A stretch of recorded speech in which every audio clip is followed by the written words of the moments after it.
Hey, Duty. Need to talk to you a second private. Can you hit me up whenever you're private? Yeah, I'm here. What's up?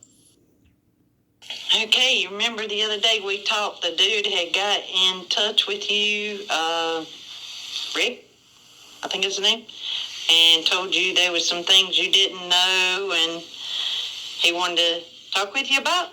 Well, I know what they are.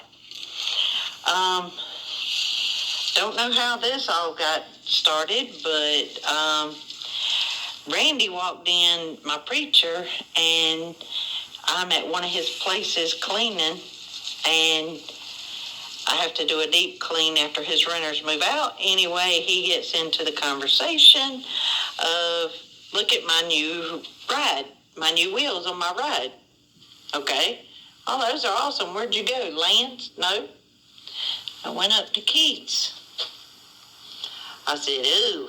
I said, is Renee still there? Or should I ask?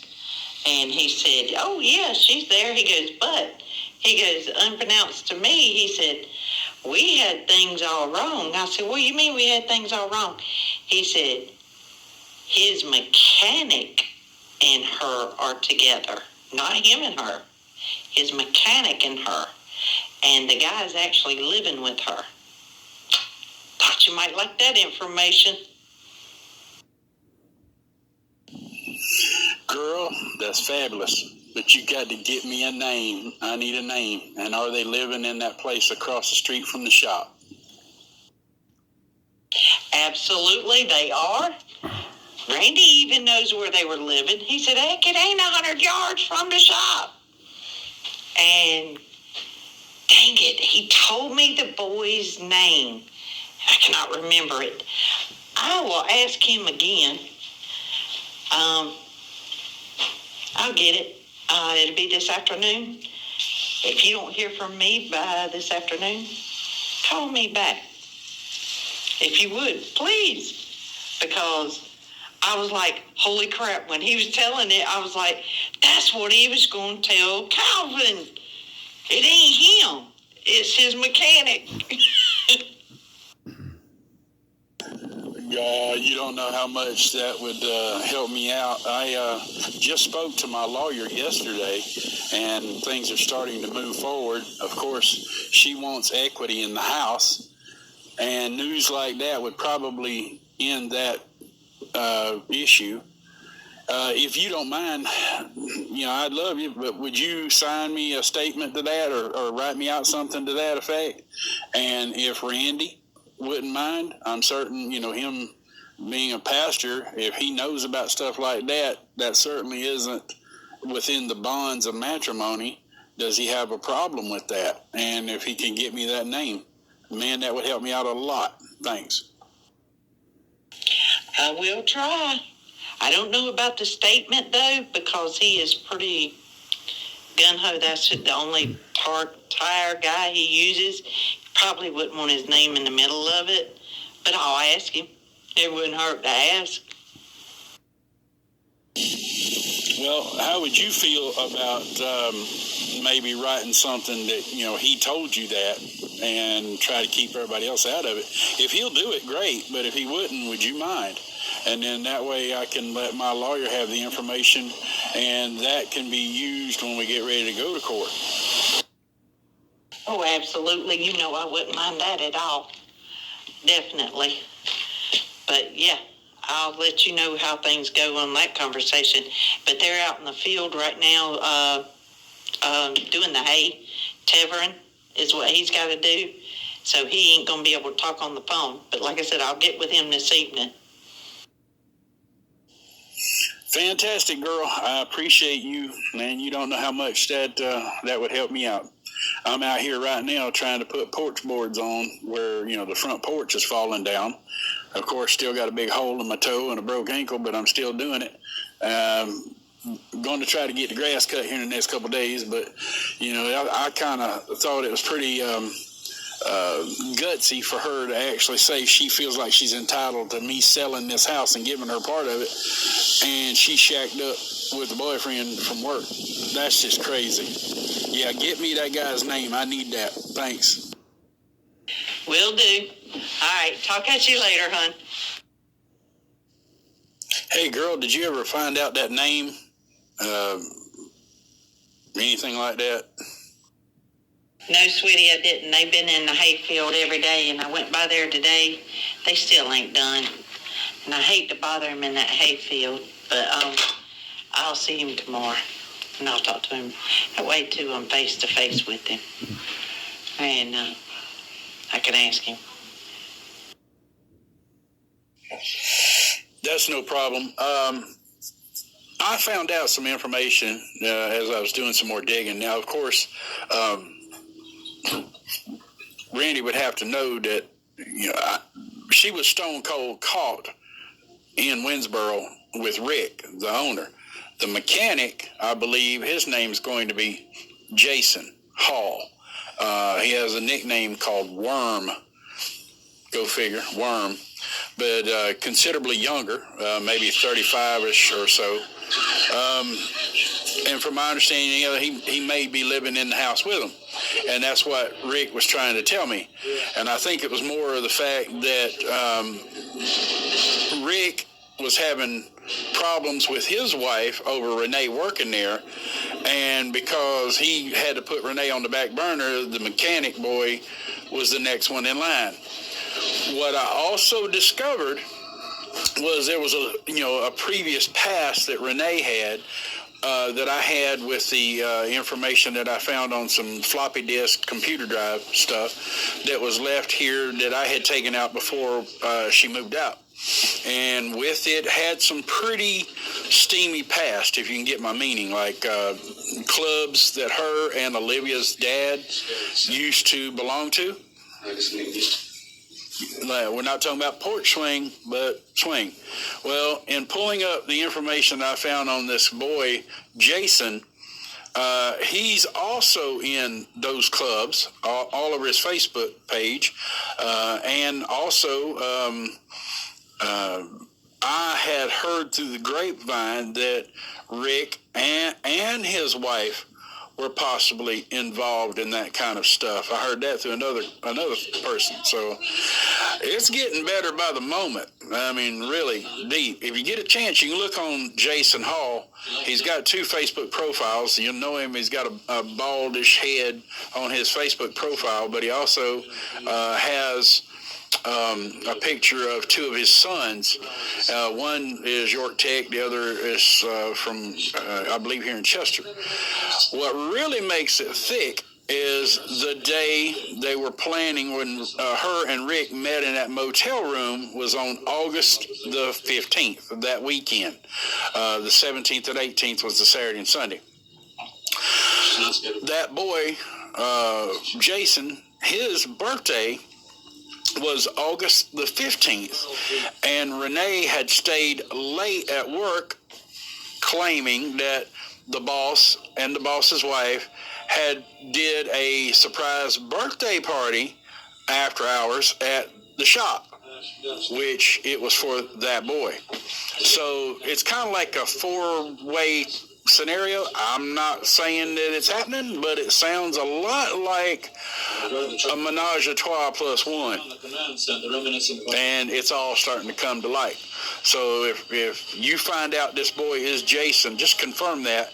I'd like to know what kind of car Jason drives. I know he drove a little old beat up car, kind of like a small Saturn or something like that.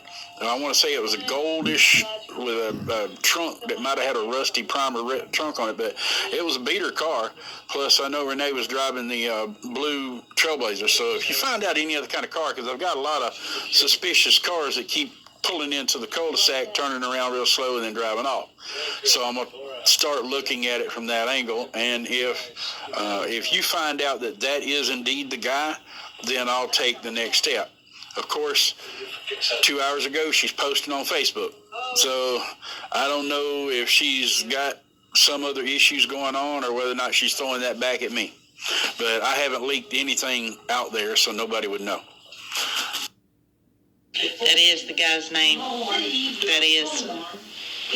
Definitely. And he even referred to him the second time he said something about it in that same statement as Wormy. Makes perfect sense. Makes perfect sense. I mean, to me, I guess that's going to be icing on the cake. So I think all I got to do now is just double verify somehow that he is indeed living with her. But if you'll look at her Facebook post, you'll see that she's posting stuff up there like she's being the nice one, sitting back, being quiet.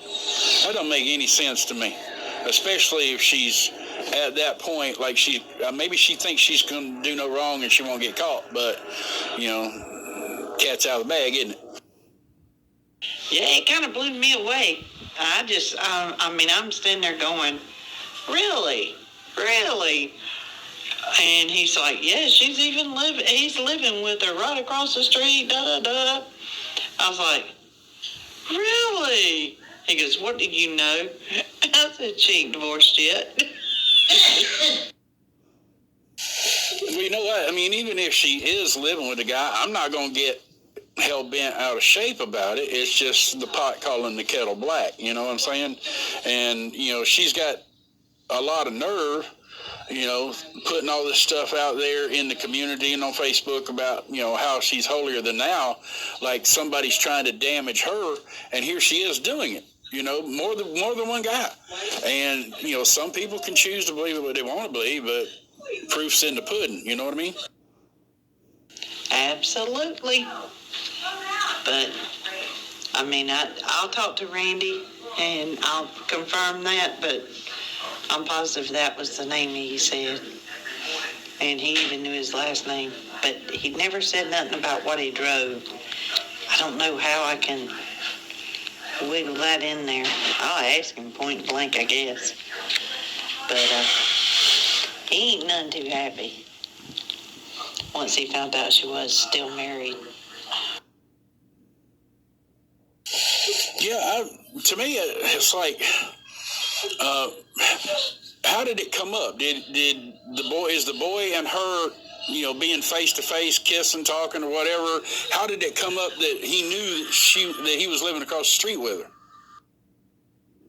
He didn't elaborate on that, but he had to have known for certain, or Randy wouldn't have said nothing. Not the way he carried on. He said, yeah, you remember our friend that we had a conversation about being with the dude that owns the mechanic shop when I asked about the tires that he had, because he had these flashy new tires, and I asked him, did he go to Land's? He said, no, I went down there to my same old Keats. And I said, oh, and he goes, you remember the place where your friend was working? But the funny thing is, we had that all wrong. I said, well, we did what? And he said, nah, she ain't with the owner. She's with the mechanic, and he's actually even living with her. I was like, oh, really? And he goes, yeah, Jason and da-da-da and Wormy and da-da-da. And I was like, really? He goes, what's the look for? I said, she's still married? It ended. The conversation stopped. So... that's what I'm saying. I don't know about the letter, but I'll ask. Yeah, if you won't do a letter,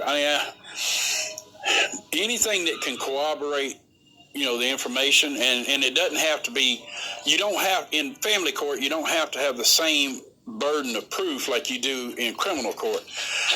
Hearsay information is admissible if it's believable.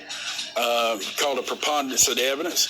Heck, even if you were to sit there and say, hey, Randy, you mind if I do a selfie with you and or whatever, and do a videotape of him saying what he knows? Just tell him the truth, I'd like to know how he knew they were living together, whether Rick told him or whether he saw or even Renee had mentioned it, or how they would have even talked about it, how he would know that. That's interesting. But, you also let him know that Renee was stone cold caught with him at the motel. The phone transcript records, text messages, all that, they had an affair going on.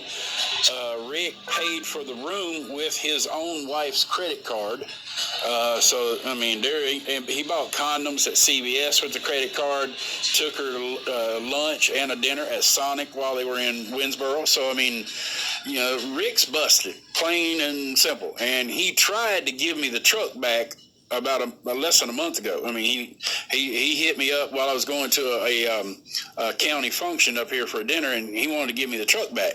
And I think it's his way of saying, I don't want to go to court, but he wants to tell me the real reason why she left. Well, I know the real reason why she left is because she wants to cheat, because she started with him.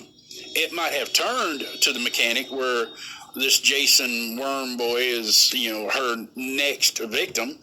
But, he ain't no step up. If you look at his Facebook profile, you'll see what I'm talking about. He's a dirtbag. He's a criminal. He's got on his page, under the likes and everything, he's members of these clubs. Which, previous with Olivia's daddy and another relationship she had that I found out about, she was members of that type of stuff. So, I never, it caught me by total surprise. Maybe it's just she's going back to what she knew, and Rick, she thought was going to be her intended next, and it didn't work out that way. So she took the next thing she could get. She won't come groveling to me to come back. She'd never admit that, so she'd just pick up a new guy, the new guy being 10, 15 years younger than her, giving her the paycheck or whatever, and, he gets the benefit of it. And yet she's exposing Olivia to all of this. It's really, really sad, but maybe if play this information back to Randy, let him listen to these conversations we're having if you don't have a problem with it, and see if he wants to get on board with it. If he would, it would be the right thing to do. If he's a man of God, he certainly can't condone it. And, if he denounces it, then he sets that kind of an example. I understand completely if he doesn't want to really get in the middle of it. However, even a preacher, every preacher I knew, especially Baptists or Methodists, they didn't have a problem calling a spade, So, at least they would say, hey, you need to repent, or you need to, get some kind of, you need Jesus back in your life, but they would still call it out. And, I wouldn't ask him to have to go to court or anything like that. I thought if he wrote something out, a statement, or if he, did a video, maybe just a quick video, would be him in person saying, my name is so-and-so, and I live in Chester, or where he lives, and I know this is firsthand information. I saw this, or so-and-so told me this. That kind of thing would be great. Just walk in the door, play tape. And all I'm looking for is enough leverage where her lawyer says, we give whatever, Calvin needs to resolve this, which I flat out said, leave my house alone, just pay the lawyer bill, and I'm done with it. I don't care about anything else. Everything she took, she can keep. Yeah, I'll play this for him. Let him sit there and watch it, if I can get him to. But we'll be at church tomorrow. I'll talk to him. At least nothing else. Set up a time I can swing by there and talk to him Monday or Tuesday. Let him watch the videos between you and I. But, like I said, I'll do what I can, see what I can get for you. But you got the right name. I know that. Well, you know me. You give me a can of Vienna sausages and 30 minutes worth of time, I can probably find out who killed Jimmy Hoffa. However, this is has to be handled a little bit more tactful. And believe it or not, my main concern is I'm just not looking to destroy Olivia in the meantime. For even if she's never contacted me, I'm still a concerned dad. Not a stepdad, I'm a dad. And I'll always be that way regardless of whether or not she ever contacts me again. She can't help who her mother is. She didn't get to pick who her mother is. And if her mom's going to go down that same rabbit hole again, then she's going to expose the kid to some very, very dangerous individuals that are going to affect her life. And I had a friend of mine today tell me, he wouldn't be surprised if she wasn't pregnant within a year living in a mobile home park and literally, defrauded school to get out of it. I mean, she has so much. She's supposed to graduate in 2 weeks. And, with a 4-year degree from Winthrop University, and no job, no prospects of paying student loan money back. And here it is, mama's bilking her for the money, and when she gets a student loan, mom's taking it to pay the bills. And instead of driving her back and forth to school because coronavirus, she cash it in. So the kid's going to wind up having to make those payments. And mom ain't going to be nowhere around. And I'm afraid that's going to damage her, terrible. And if I have some way of kind of throwing the monkey wrenches in there and securing what I have here, of course, if the kid ever hollered for me, I'd do what I can to help her out. But with that has to have a little bit of humility. I won't beg either one of them to be in my life, and I would wish nothing but the best for Renee to go forward. And I hope she finds the happiness she thought she deserved. And I think I deserve a whole lot better than that. So, whatever you can discuss with the preacher, and if he's inclined, that's great. I hope God just touches him to where he could do that, and then this thing can get resolved, and who knows, maybe she could turn her life around, and if it gets exposed, maybe a couple people gets their life turned around, who knows. But it definitely would definitely assist me, and I hope that he would have that thought. So I appreciate it. Anything you do. Love you. All right, I will. And I'll let you know what I find out tomorrow, okay? Love you too. Bye-bye.